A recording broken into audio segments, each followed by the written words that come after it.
All right, everybody, welcome to episode 11, Slaying the Stay-at-Home Mom Game. Yeah. We got Amy in the house today, and today we're actually in person in the car. A lot of times you will notice that I host calls over Zoom, and that's the way we do it, but Amy and I happen to live near each other, so we are in the car together today for the Motherdrive. You all know I do this podcast from the car because that's where I spend the majority of my time. So like I said, today our guest is Amy Wong.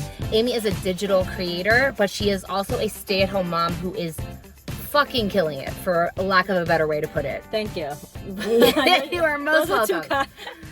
So I first saw Amy about a year ago when I was launching my business on Instagram, and immediately her content just spoke to me and resonated with me in like a different way. And I thought to myself, I've never really seen a stay-at-home mom that is like killing it like this. Amy is an inspiration to all of us, and she shows up creating inspirational and super creative mom content with her children. It is incredible. So I love being like a fly on the wall and seeing her amazing tips on mom life. Amy, thank you for joining us today. Thank you for having me.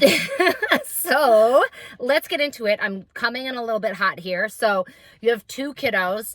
What shocked you the most when you first became a mom? Wow. I would have to say the breastfeeding part. Oh my gosh. A lot of moms say that. It's like, what happened? I think that's like the hardest thing. I don't think, how was my daughter? 7 years old. I don't think 7 years ago, tongue tie was a huge thing. Yeah, that's right. So no one told me about it.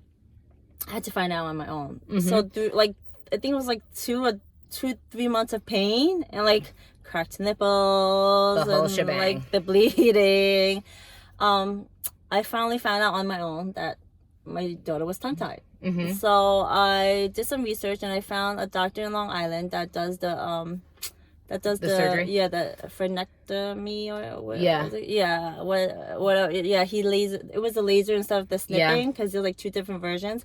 So just like quickly lasered, and that was it. Way better. That was it. That solved the problem. The problem. So many first time moms have this issue. And they're like, what is wrong with me? What am I doing? Why is it not working? Why is it ending up this way? Right. And why is it not working out? And it turns into like a rabbit hole of research. And then finally you're like, oh. It's like no one told me. Like, well, no one tells you anything. No one tells me anything. No one can prepare you for motherhood, honestly. But the breastfeeding part was like by far the hardest thing I had, and I was very adamant about like breastfeeding because I'm like, I really want to do it. So yeah, that was like the hardest part about being a new mom. Yeah. And was it then that you decided you were going to stay at home? No. Or... I went back to work. I was a fashion merchandiser, so I went back to work after 3 months. You know, the 3-month thing. Yep. I think I worked for another year or two, a year or two, and then I became a stay-at-home mom. So is that like how the journey started, where you were like, okay, let me start posting content? And I actually didn't start. You know what, thinking back, I would have loved to start it then, because you know I would have been way bigger. But no, I didn't start it. I didn't do anything with social media until last December. So what made you start? So I'm like jumping all over the place for my questions, because actually my next question for you was, when you first started out as a mom, like what made you feel like called to like stay at home? Like what compelled you to stay at home at that time? Like what transitioned you out of fashion and into the home? So I wanted to stay at home because I wanted to take care of my kids like my way. Yeah. Because we were living with my mother-in-law, and it was her way. Yeah, yeah. I didn't like it her way. Yeah. So if you want something, you know, done the way you wanted it to be done, I gotta be there. Yeah. So I wanted to feed my kids the way I wanted to feed my kids. I wanted to, you know, like I just want to monitor my kids instead of having someone else. Yeah, no, I get that. So that was my push to like be a stay-at-home mom. Yeah. Yeah. And then so then, okay, so now I'm going to transition and say, what last December made you say, let me start posting some content? Like, you know what was the aha? Okay, so I have a personal account, and I would always like, post my life on my personal account. And some of my friends, they were like, Amy, you should do this, like, you should be a digital, like a content creator or whatever, and show other people. I'm like, no, it's just for my personal, it's just for me. And then last December, like, you know what? Let me just start it. Yeah, let me just start it. Let me just share with the rest of the moms. There's so many moms out there that, we like to support each other. Correct. We do. Yeah, and I like to share. I overshare actually on my personal account. So I might as well overshare on my public account. No, right? Absolutely. I have a personal account and a public account as well. Right. And what's interesting is you spoke to me about how you were a fashion merchandiser. That was originally back in the day, I did fashion for 15 years. What, did you? Yes, before I actually ended up, so when I had our first kid, I went back to work a little bit, and then I was like, I can't do this. I'm never home. And my hours were long, and my husband was an attorney, so he was working long hours, and then the nanny was with the baby. So it's who my nanny is now raising my child. So, so that's when I was like, you know what? I need to figure out another career and retool. So I took a year and I stayed home with my son, who's my oldest. He's 10 now.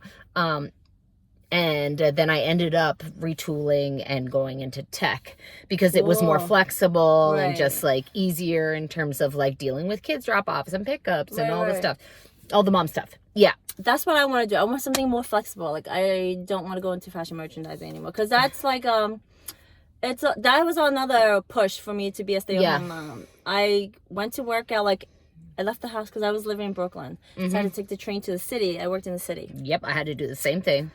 So it was leaving 7:30 in the morning, coming home at 8 o'clock. Yep.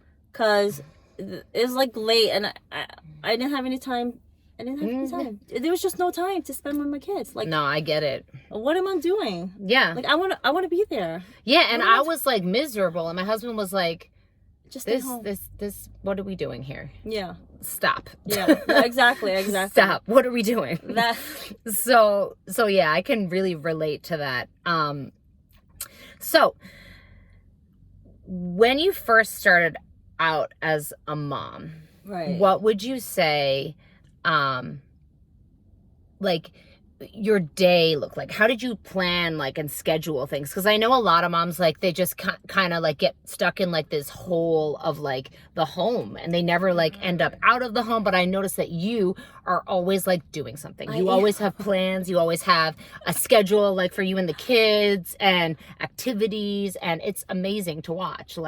How did you, when you first transitioned to the home, realize, okay, I need to make a schedule? What does that look like? How do I figure this out? Right. I'm not a planner.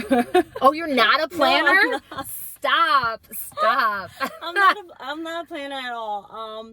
You can ask my husband. I don't really schedule things. I like to go with the flow. So I'll just wake up I want to do, but you're right. I love being active with my kids. I'm always going out somewhere. So, we just recently moved to New Jersey 2 3 years ago. But before that, I was living in Brooklyn, and I would always strap my daughter in. I liked to baby carry. I carried her till she was 3 years old. She was a petite girl, so 3 years old. I carried her everywhere. I strapped her on. I took the bus, took the train, went to the city. We went everywhere. We did the same thing with our son. I couldn't stay home with her. I'll bring her to the park. Anywhere. I just like going out with her. I like her seeing. I like, her seeing the world with her eyes. Would you say that the being in Brooklyn initially sort of led you to how you were going to live in New Jersey as well, if you have that force of habit of always getting out of the house and always doing things as well? Because when you're in an apartment, obviously it's smaller, so there's you kind of have to get out of the house and you have to do things with your kids. Like staying at home in an apartment is kind of like way more challenging than staying at home in a house with kids from my perspective. So would you say that like when you came to New Jersey, you already had this sort of like routine of like get up, get out, get active with the kids? So maybe was it easier since you already were doing that? Or I mean, you could say that. Did you have a new set of challenges when you came to New Jersey? So my the new set of challenges would be where I moved in New Jersey, it's more suburby. Like you can't really walk anywhere. You would have to drive. Like you would have to drive to the coffee shop. You can't walk down the street to go get ice cream. You can walk down the street to go get coffee. So it was challenging because I would have to strap them in the in the car seat and like drive them around, you know, like it's not nothing was really close by. Yeah. So that was a challenge. Like, do I really want to buckle them in the car seat? Like, that's right. You know how long it takes to buckle them. Yes, and then pack their stuff because you're gone. But also, like, I find when you're in like one of the boroughs, like you said, you just go out and you walk, and you don't even necessarily have to plan something. Like things are just happening. It's just there. Like you just walk to the supermarket. You just walk to the coffee shop. You just walk anyway. Just pop them in the stroller. And there's things going on. Yeah. Or they don't even have to stay in the stroller. They can ride their scooter and stuff. Or like I push that push car. Yeah. I used to push the car to go pick up my daughter from daycare, and she would love it because I would push the car right back home. I can't do that here. No, it would have to be the. That's right. That's right. I will say that, like, I feel like in New Jersey, you have to put a lot more effort into plan things because for sure. Because in the boroughs, there's just stuff happening all the time. It's like shaking and moving, and there's just that energy. But in the suburbs, it's just like you have to find out where the energy is like moving and happening and where the activities are. It is just because New Jersey's huge. It's too. big. It's huge. It's big, but also you do a really great job of like, I know you say you go with the flow, but like I do you just know. Like I messaged Amy about about Christmas, everyone, because I had seen what she was doing with her kids for Christmas, and I was like, where is that? I need to take my kids there. Like they need to see this. So we ended up going there, but it was through Amy's Instagram that I saw this spot that was so magical, and our kids had a wonderful experience there. So thank you for that. We went. It's really nice over there. Did you get the tree from there? We did. We got. You did the tree. We did. We got the tree from there. Okay. So next question. So I just talked to you briefly about the activities that you do with your kids, and I'm feeling like that they're super like well planned and everything. And you said no, it's just that you go with the flow. Just go with the flow. So what I do want to ask you about is this one specific activity of laundry, right? So you've got your son folding with the laundry, and you're teaching your kids life skills, which is like a huge reoccurring theme on your Instagram, right? So like, how do you train your kids for life? And laundry is like definitely something that needs to happen, right? Like the training there. But your son is already folding super neat. Oh my God. Using this box. So what like inspired the box like laundry folding story? Okay, so I've been training my son how to do laundry since he was like oh bless you, excuse me. Since he was like 1.5, 2 years old. They can start really young. They're never too young. They're never too young to learn. Oh bless you. That's okay. No worries. They're never too young to learn. But yeah, mama needs help, right? Mama needs help. Someone has to help. I mean, my husband, no, he does help. He does help. But he doesn't do the laundry with me. So my son, I've been teaching him how to do laundry. He knows how to like, bring it in, load the machine, press the button. He doesn't know how to do the liquid detergent yet. But the folding part, I'm like, how can he help me? How can he help? He knows how to do pants because I taught him how to, fold it on top of each other and then fold it, on top. Oh my gosh. I'm just going to continue sneezing. Go ahead. So I taught him how to fold pants, and I'm like, okay, I want him to learn how to fold shirts. So I don't know where I saw it, or or maybe it was, I used to work at retail, and they used to have a folding They board. did have the folding board, yeah. Yeah. So I used to work at Intel Loft in the city, NoHo. I don't think they're there anymore. But yeah, I used to have a folding board, and I was really good with the folding board. So I'm like, okay, why can't my son have a folding board? That's right. So I did a YouTube search, and I looked at the measurements, and I looked at my kids' shirts, and I had my husband make it up. That's great. Right? Yeah. Super handy. It's so handy. Oh my god. Every kid needs to have one. Oh my god, I feel like you could sell these measured things on your thing. Like, I would. Because I would. you should. You should. Because I would have been pointing and clicking for my 10-year-old son to like get a handle on things and start my daughter early. Yeah, they're never too early to start, but he's really good at it. So he even took it to school, because he goes to Montessori school, and they're learning about folding. Which one does he go to? Oh, well, you could tell me that offline. Yeah. That's fine. So they would. I had a parent-teacher conference with the teacher, and she's like, "Oh, they're learning about folding in halves, triangle in halves, whatever, folding napkins in halves." I'm like, "Oh, I teach him how to fold clothes at home." So she's like, "Oh, tell him to bring the board to school." Oh my goodness! So he brought the board to school, and he was able to talk about it, because usually he doesn't really talk in class, but he was able to talk about it because he's done it a few times. So he was able to answer the questions, talk to his classmates about it, and all his classmates wanted to try it. So each one, that's great. Each student went up and tried his magic folding board. Oh my god, that's great. I love it. And kids, when they're so young, they want to help. They want to engage. They loved it. They love it. They love cleaning. They love helping. Like, my daughter's always like, "Let me clean that for you." She's with her little, cloth and her little mop and stuff. So cute. Yeah, my kids do that. The Melissa and Doug one. Yeah, the Melissa and Doug one. Yeah, it's got the full set. My kids love that. So, shifting gears. So you've started with some partnerships recently. I noticed on the account some different brands that you're, collaborating with. So when did this start happening, and how do you decide what partnerships you're going to take on and what, products you're going to support? Right. So my account's when I first did my first partnership, it was with actually Ocean Spray. Oh, okay. And that's a pretty well-known brand, right? I'm like, so they reached out to me, which I was surprised, and they're like, "Oh, do you want to do be part of our campaign, a paid partnership, and do a giveaway?" I'm like, "Oh yes, of course I do. Yes, please, yes, right."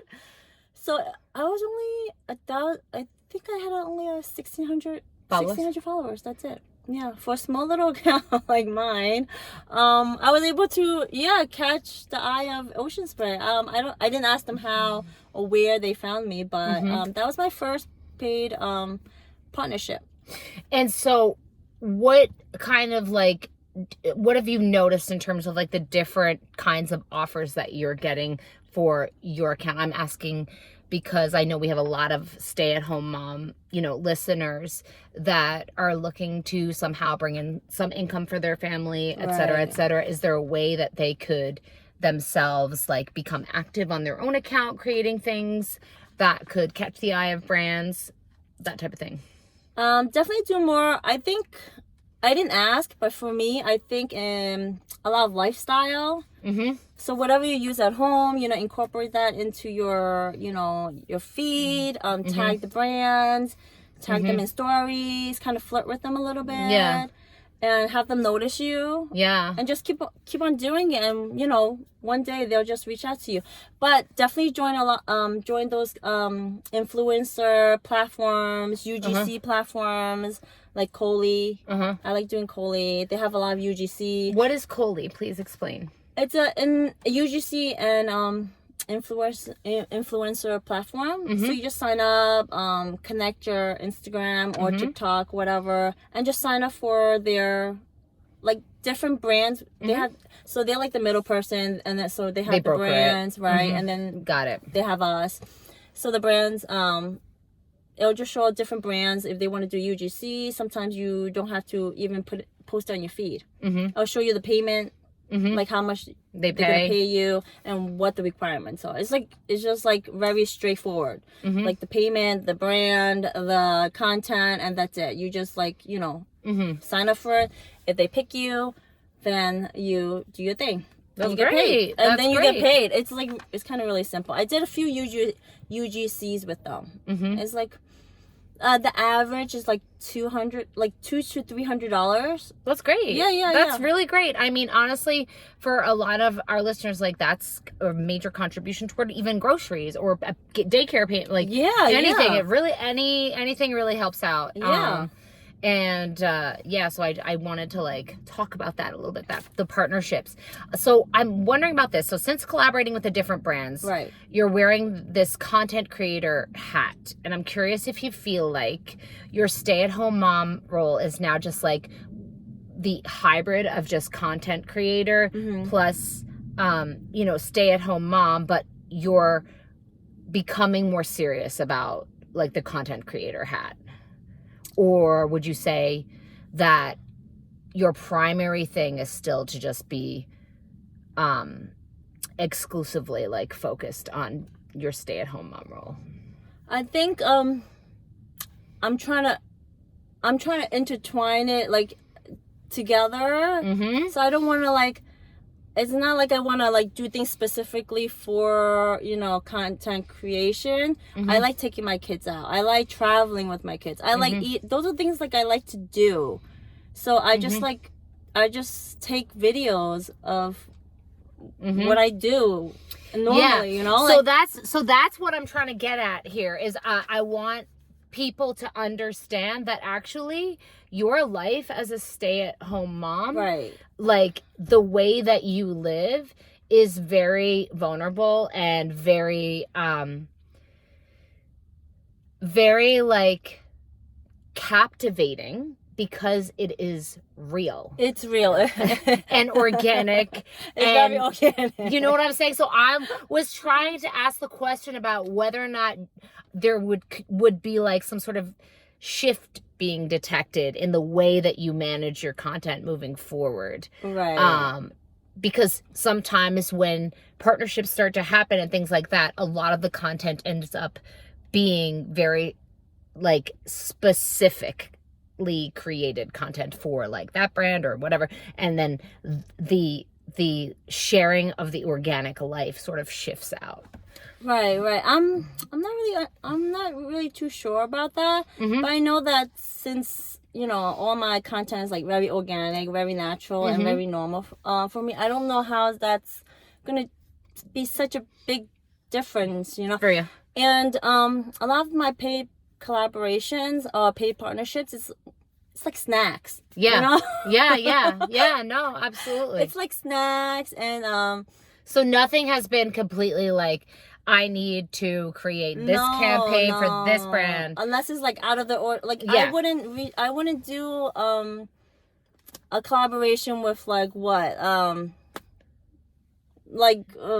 Something that doesn't make sense for you. Yeah. That doesn't occur in your natural. What I don't do. Nothing with household. I do like anything household. I'll do snacks. I'll do food. I'll do. I'm like car parts. I wouldn't do a paid collaboration with any car parts or like automotive or like fitness. I mean, it's important to keep fit, you know. No. Everyone gets, fit, but that's not your. Yeah, because then I would be going out of my way just to try to do like collaboration with the like for fitness, and that's not me. Right.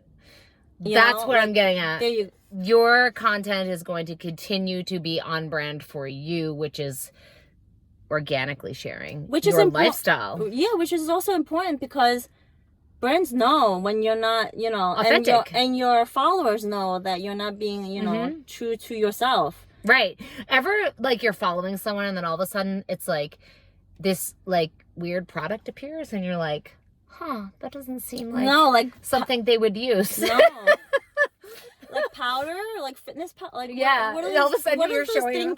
those things called when the The protein shakes. The protein shakes. The protein. I don't do that kind of stuff. I don't If like we any. see you in your kitchen with your blender with a protein shake, you know that's and not, you're like bulking up, that's not me. there's a problem. Someone hacked my account. That's not me. That's great. I wanted to speak a lot about that because I just wanted to talk about content and being paid for content and how that can show up for people. And I wanted to understand if you were going to be making any changes about how you shared content in 2024. It'll just come naturally. It'll just come naturally. I don't think there's much change, and we're going to be traveling a lot in 2024. So ooh, yes, a lot of travel content. I love it. It's going to be a lot of travel content because we like traveling with our kids. We like showing them, other countries, the experience. The experience, yeah. So for their birthdays this year, instead of having birthday parties. So I started last year with my daughter. We're like, oh, do you want a birthday party? Because you know how expensive birthday parties are. Yes, they're very expensive. It's like a few that like like $2,000 for a birthday easily party. $2,000 easily. So I'm like, do you want to have go on vacation, or do you want to throw a birthday party? And she's like, she picked a vacation. So last year we went to we took her to Cancun, to One Palace for her birthday. So this year she wants the same thing. She wants to go on vacation for her birthday instead of an experience. Yeah. Versus having a birthday party. And my son, his birthday is next month. Oh, wow, okay. So he's like, I want to go on vacation too. That's so cute. He's That's only great. 4 years old. So we're gonna take him somewhere. So it's gonna be a lot of traveling next year, just because we're not gonna do birthday parties anymore. But I love watching the travel experiences on the story because you guys do a lot on there, but it's also super real, like with the kids having like crazy nap times or falling asleep here or not falling asleep, and it's just cool to watch like the how it unfolds and the magic of like traveling for kids. It's super real, like the way they get excited about certain things and they're running, and like they have their parent, like you guys are there participating with them, and it's just really nice to see. It's good to watch the travel. Yeah, I'm lucky that my son, he sleeps and he knocks out. So I just have to like do that trick with the with this. And yeah. I do this with my daughter. Yeah, so she goes. I just do this a few times, and then he'll like he'll zonk out. My daughter, I do that every night, and then she just goes off. Yeah, so we're gonna do a lot of traveling. So yeah, that's good. Like that's coming down the pipeline. And do you have anything else coming up that's coming down the pipeline for you in 2024 that you're excited about? I don't plan, so I don't. Yeah, you're not a planner. I'm not planning. I'm not a scheduler. But if we do anything fun, we like going to the city a lot. Yeah, I saw that. A lot of trips to the city. Yeah, we do a lot of trips to the city. We might do we love road trips too. Road trips are fun. Yeah. We did the last road trip we did was to Charlotte. Yeah. That was really cute. fun. Yeah. Charlotte's cute. Yeah. So what is your one non-negotiable for yourself daily, and then for your kids and for your relationship? So for me, it's my me time after. I'm a night owl. I don't like to wake up in the. I'm Morning not early is not riser. the thing. I'm not early riser. So I like my me time at night, obviously. So that's non-negotiable. Night scroll? Yeah. I doom scroll. Did you ever get the lady on TikTok that comes up when you've scrolled too long? Have you heard about this? No. Oh my God, I only just heard about this the other day. There's this lady on TikTok that comes up and says basically, you need to stop using TikTok. Oh. Is it the same lady or a different? I don't know if it's the same. I've never had it come up for me. I think there's like reel of that lady. Yeah, there probably is a reel of that lady, but there is one that comes up when you've been on TikTok too long. Oh, I don't know. Apparently it's a thing. You know what? I don't really go on TikTok as much. As it's yeah. That's why. I do a lot of. I go toggle back and forth between the two. Yeah. So your nighttime is your non-negotiable time for you. Non-negotiable. That like I must have it. Like no matter how late. It has to happen. I mean, sometimes when I put my toddler to bed, I'll fall asleep. But I'll wake up like 2-3 hours later. Okay, this is my me time. It'll start anytime I wake up from. And do you post content during that time? Like when is No. you only post it during the day? I only post it during the day. Okay. Yeah, because how many night? I mean, we all or asleep. night Yeah. And then what about your kids? You're non-negotiable for your kids. Taking experiences, taking them out and seeing the world and what, you know. Also I want to show them, like, you know, what's real out there. Yeah. You know, like when we go to New York City, they see a homeless person. I would explain to them, you know, like he has no home. Like I want them to see like real things. Yeah. Not just like a facade of like, you know, like, oh, magic, everything is perfect. Unicorns. No. So yeah, for like I like to show them, you know, realness, the experiences. I just want them to see the world. Right. Yeah. And then how about you and your husband? Oh, we like our dates. Oh, nice. Great. When That's the kids good. are in school, we usually go out, you know, we'll go to do something together. Princeton. Yeah, we'll go eat, we'll go see something new, a new place that opens, anything. We'll do anything together. But yeah, we like our dates. That's good. Yeah, it's important to, it's really important. We'll go see a movie sometimes. Anything. Yeah, anything. We'll just do something together. That's good. Walk around a new town. Oh, yeah. Yeah. It's good. It's good to... Day dates are also good because, you know, they're gone and you don't have to deal with getting, like, a babysitter and, like, blah, blah, exactly. Blah. And there's less people. Yeah, that's true. There's less people. There are definitely less people. Okay, so I like to talk about gratitude and how it impacts the mindset overall. So what is the thing that you're, like, most grateful for on this journey so far? With, like, your... Speaking specifically about like your stay-at-home mom life and your content creation, like when was the moment where you were like, if this didn't happen, I wouldn't be putting my journey out there for people to see and connect with and be inspired by? Well, I think I would have to start gratitude is great. Yeah. Like being grateful. I guess I'm really grateful for how my kids are. You know what I mean? Like if they're, I don't want to say naughty, like, you know, if they're like different, you know, if they're different, it'll be harder for me to create content. You know what I mean? So like, that's a really good point. Do you know what I mean? Like, so if my son, all kids are different. Like, no kid's perfect, right? But like for me, my son eats. It's easy for me to bring him out to go eat and you know, like film him eating, you know, pigging out. So he sleeps easy, so you know that's easy for me to like you know create content around his like you know sleep schedule. Like you know, it's things that just makes it easier. You know, like so I'm grateful for how my kids.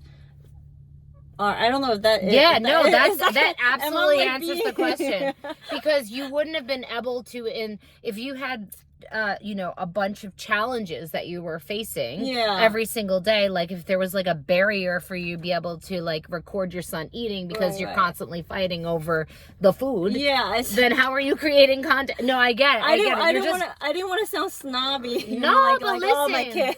No, but like every kid's different. But like for the way for what I'm doing for myself and for my content creation, my kids have been like, you know, very receptive to that. Yes. That's good. I didn't want to sound snob. No, but listen, like my son is he's really challenging at meal times when it comes to food. My daughter is not. My daughter will eat whatever, so she's a lot easier to like film eating, and she's hilarious. She loves it. She's funny. Exactly. That's my son is like, oh my god, is this over yet? And you can't film that. You can't film that. I mean, you could for like, but you know, it's not to fun show for him. To show people like realness. You know, this is like how picky eater is, but like like you're. It's also not joyful for him. He's not having a fun experience. He's like, I don't want to eat these carrots. This is terrible. Right. You know? But it's also like, if you show a picky eater and like, you know, kids doing tantrums and stuff like that, people just nasty. Some people are nasty. Oh, yeah. Like, why are you doing this to your kid? Why are you showing people like, you know, your kid doing a tantrum? You know, like, there's a whole bunch of people that will pull up in the comments and be like, it's like impossible. Like, no. it's impossible. Yeah, I got my first troll on TikTok last night. So that was, I was so grateful for this troll because I was like, that's so interesting. You actually just showed me that I'm doing something that matters. So thank you for that, boo. Like, there's so many trolls out there. There are so many. I encountered one of them on one of my posts that went viral. They're like, I was teaching my son how to make pizza from like teaching a life skill, how to cook, and someone was just being nasty about it. There's like so much nasty comments. I'm like, oh God. Yeah, but I just was like, thank you so much. Stay blessed. You know, you gotta, I know, you don't know how to. Yeah, like what? Someone else pulled up and was like, listen, and they said some not so nice things to that person who was being rude. Yeah. But like, I was like, well, thank you for having my back. But like, at the same time, people are just like, that's just how trolls are. They're just out there. They're keyboard warriors out there behind their little screens. So nasty. You know, it's just nasty. It's unfortunate, but you know, we're just out here trying to live. Some people have no sense of humor. No, they don't. Like none. No, they don't. And my thing was like a funny post. So yeah they didn't get the memo. No sense of humor at all. It's fine. But so I always like to ask this question: what is the best piece of mom advice that you've ever gotten? That I've ever gotten. Don't be too hard on yourself. Yeah. Don't take yourself too seriously. That's a good one. Nothing is really that serious. Nothing's really that serious. No. You know? And like, have fun. Yeah. Have fun with your kids.